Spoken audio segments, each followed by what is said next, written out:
سیاستدانوں پر الزامات کوئی نئی بات نہیں ہے۔ ہر اس سیاستدان پر الزام عائد ہوا ہے جس نے آزادانہ طور پر فیصلہ کرنا چاہا اور جس نے عوام کے حقوق کی بات کی۔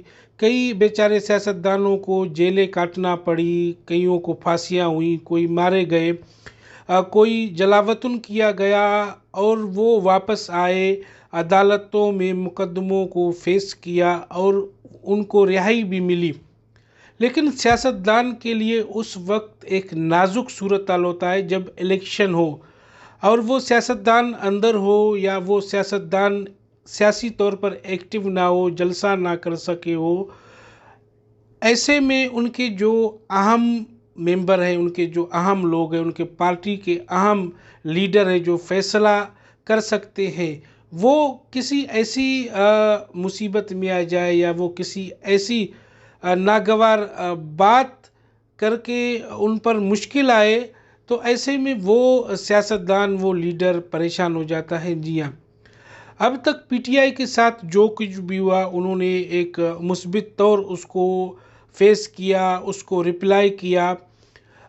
اب پی ٹی آئی کی جو پلینگ پلیئرس ہیں جو کھیل رہے ہیں، ان میں شیر افضل مروت ایک اہم کھلاڑی ہے۔ ایسے میں شیر افضل کی بات کریں تو گزشتہ کچھ دنوں میں وہ جیل بھی گئے ہیں۔ اس کے بعد وہ میڈیا پر آ کے بہت اچھی باتیں بھی کر چکے ہیں۔ لیکن اب وہ ٹاک شوز میں، یہ ایک ایسا آرگنائزیشن ہے، یہ ایک ایسا ٹریپ ہے جس میں سیاسی پارٹیوں کی امیج کو خراب کر کے رکھ دیتا ہے۔